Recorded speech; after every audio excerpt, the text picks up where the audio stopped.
Salut, je m'appelle Laure, j'habite en Corée. J'habite en Corée depuis presque un an maintenant et j'apprends la musique et tout ça. En fait, quand je suis ici, quand j'ai des difficultés et tout ça, j'appelle maman. Et à chaque fois que j'ai des problèmes ou que j'ai une situation un peu, on va dire, difficile plutôt, je l'appelle et je lui demande des conseils. Et généralement, en fait, elle utilise les proverbes pour m'expliquer. Elle en connaît des milliers, elle en connaît des milliers, des milliers.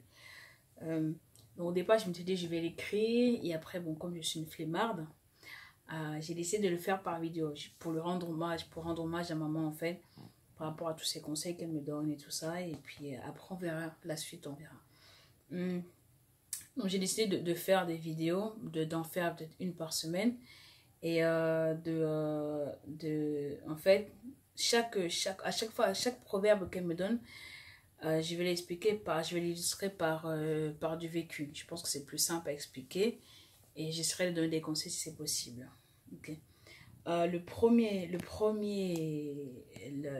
proverbe que je vais faire, que je vais expliquer aujourd'hui, hum, ce sera,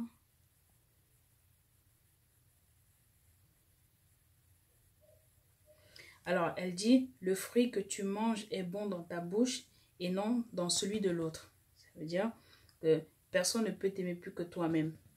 Au départ, elle disait en fait, personne ne peut t'aimer plus que toi-même. Le fruit que tu manges est bon dans ta bouche et non dans celui de l'autre. C'est toi qui sais ce qui est bon pour toi. Est-ce que ça vous parle? Oui, c'est vrai que quand par exemple j'ai décidé de venir en Corée, j'avais regardé une émission et après je me suis dit bon ce serait bien d'y aller parce que voilà on va dire que la renommée et la façon de penser des gens en fait quand j'ai vu l'émission on parlait de la Corée avec le travail le travail qu'ils ont les étudiants comment ils travaillent dur ils étudient vraiment sérieusement. Donc, on va dire la réputation, c'est le mot que je cherchais. La Corée a une très bonne réputation à l'extérieur par rapport à leur sérieux dans le travail. Donc, je me suis dit, ce serait bien d'y aller parce que d'ici 20 ans, la Corée sera un grand pays et il y aura du monde. Donc, c'est mieux d'y aller avant. J'avais pensé ça, mais finalement, j'en avais discuté un peu avec les amis. Certains disaient oui, c'est bien et tout, d'autres, voilà, c'est compliqué, tu parles pas la langue, tu connais absolument rien, tu n'as jamais mis les pieds, de partir là-bas comme ça, c'est, euh, c'est pas facile, donc c'est très risqué. Donc, j'ai mis des années avant de décider j'ai mis des années avant de vraiment venir en Corée. Comme j'ai mis des années avant de faire d'autres choses, tu vois, parce que avant, je me disais non, ça se fait pas, est-ce que c'est vraiment bien pour moi et tout ça. Et finalement, quand j'ai fait mon master, au moment où je faisais mon master 2 à l'IAE de Lille, j'ai intégré Samsung, tu vois, comme je m'étais dit, bon, si tu veux travailler en Corée, ce serait bien de quand même voir si tu es capable de travailler dans un environnement coréen, parce que c'était vraiment super difficile. Et j'ai dit, avant ça, postule d'abord en France et puis dans une entreprise coréenne, et puis tu verras si le rythme te va. J'ai eu la chance, il y a des circonstances qui ont fait que voilà, j'ai réussi à entrer chez Samsung. Je me suis dit, bon, tu travailles pour 6 mois, ensuite tu économises l'argent et tu pars en Corée avec. Finalement, je suis restée plus de 3 ans et demi. Mais bon, c'était vraiment super. Je me suis fait beaucoup d'amis, j'ai rencontré des gens super. Et je me suis fait aussi une amie coréenne qui m'a montré le centre culturel coréen. On va dire dans la continuité de la chose, je me suis inscrite pour apprendre la langue, pour avoir voilà, quand même des bases de langue avant de venir. Mon amie, j'ai une amie en fait qui regardait les dramas coréens, qui m'a fait découvrir les dramas coréens, que j'ai beaucoup aimé. Donc dans les dramas, j'ai écouté il y avait les chansons des ballades coréennes. Et je me suis dit, oh, c'est pas mal, c'est pas mal. Et les chansons étaient vraiment jolies, donc je les apprenais. Et quand j'étais au centre culturel coréen, je chantonnais un petit peu. Donc ma prof ma prof de coréen m'a dit, oh, et tout, t'as une belle voix, et ce serait bien si tu pouvais participer au concours de Pansori qui se passe souvent ici. J'ai dit, au départ, j'ai dit, non, je sais pas ce que c'est. Et en fait, j'ai une autre amie, Victorine, qui avait fait le stage de chant l'année d'avant et qui m'a dit, oui, franchement, c'est bien, ce serait cool et tout ça. Et grâce à elle, elle m'a vraiment encouragée à le faire, à le faire. Donc, je me suis inscrite au stage de chant que donnait la prof de Pansori tous les ans pendant 2 semaines. Ce que je faisais, c'est que j'ai vu que mon responsable connaissait ma passion pour la Corée, mon envie de partir. Et il me laissait partir du travail à midi. Et le stage était de 13h, je crois, 13h à 15h. Donc je partais de 13h à 15h et je retournais travailler. Pendant le stage, j'ai rencontré ma prof et pendant qu'elle chantait, j'ai vraiment adoré sa voix. Je me suis dit, voilà, je vais vraiment y aller. Ça a été vraiment le déclic qui a fait que je prenne la décision de partir en Corée. Et je me suis dit, j'ai envie d'apprendre le pansori.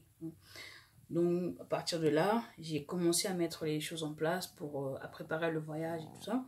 J'ai eu, on va dire, le soutien de mes collègues de chez Samsung et de chez Coca-Cola. Vraiment, des soutiens que je ne peux pas décrire. Et je suis enfin arrivée en Corée. J'ai discuté avec ma famille, avec mes amis. Bien sûr, il y a toujours des gens qui sont pas d'accord, qui vont dire c'est toujours compliqué de tout quitter. De tout quitter comme ça et de partir. Voilà, j'avais un travail, c'est vrai, j'avais mon studio, je faisais. Mais j'avais le sentiment que voilà, que c'était mieux pour moi d'aller ailleurs. Je sais que je me suis dit, je sais que ça va être difficile au début, mais c'est un bon investissement. Ouais. Et mes amis ont essayé de me convaincre, certains ont essayé de me convaincre que non, voilà, c'est pas une bonne idée. Même mes amis coréennes, c'est pas une bonne idée. Qu'est-ce que tu vas faire en Corée? C'est difficile. Voilà. J'ai des amis qui ont quitté la Corée pour vivre à Paris. Donc, qui, voilà, ont du mal à comprendre ce que je vais faire en Corée.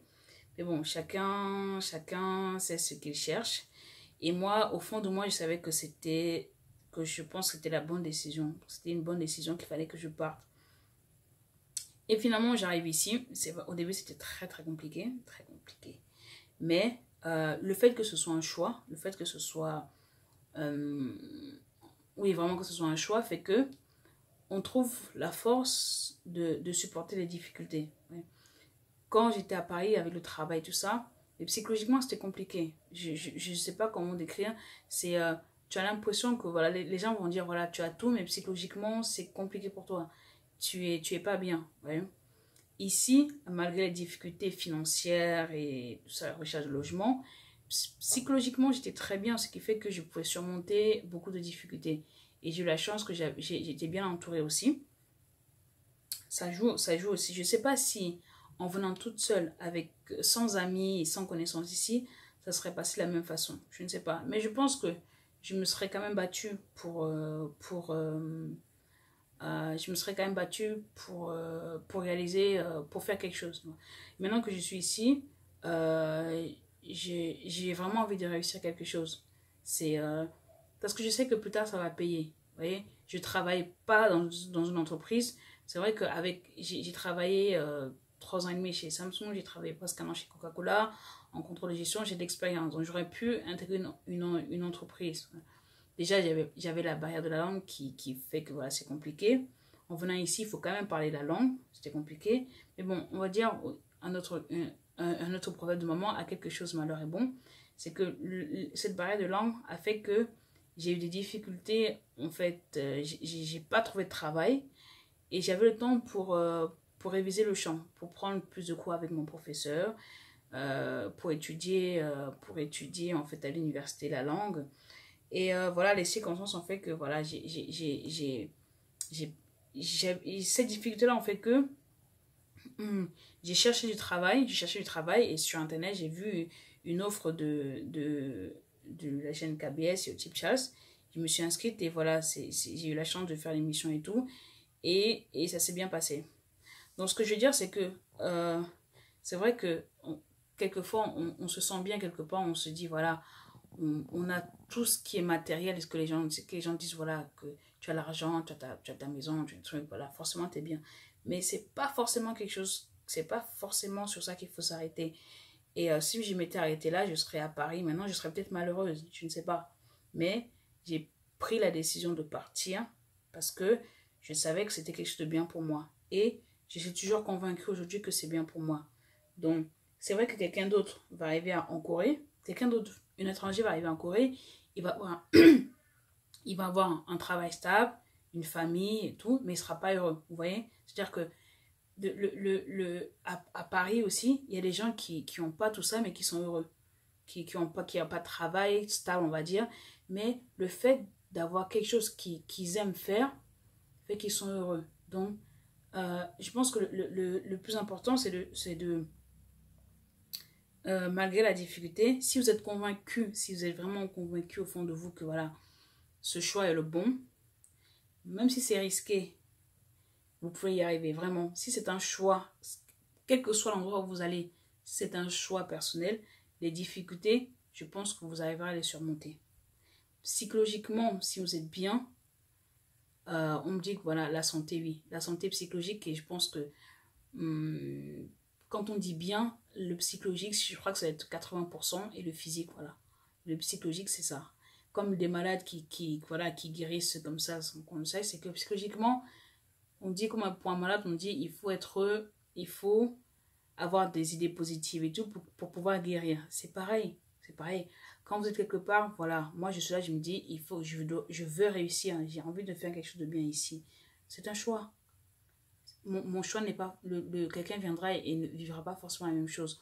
Aura tout, une grande maison, un bon travail, mais ne sera pas forcément heureux. Donc, ce que je dis, c'est que prenez les décisions pour vous. Prenez la décision que vous pensez être la bonne pour vous. Malgré les risques, vous y arriverez. Les gens derrière vont douter parce qu'ils ont peur. Il y en a qui ont envie de le faire, mais qui ont peur. Moi aussi, j'avais peur. Bien sûr, j'avais peur de le faire. C'est toujours compliqué. J'avais peur de le faire. Mais je ne regrette pas. Même si, voilà, je ne fais pas d'extra. Je ne peux pas faire d'extra aujourd'hui parce que j'ai pas... Financièrement, c'est compliqué. Mais je suis bien. Et je sais que demain, ça ira mieux. Vous voyez? Donc, voilà. Donc, le proverbe aujourd'hui, c'est que ce qui est bon dans ta bouche n'est pas forcément bon dans la bouche de l'autre. Ok? Et il faut faire ses choix par rapport à soi-même. Et croire en soi, c'est vraiment important. Vraiment important. Ok, les amis. Merci, maman. Bye bye.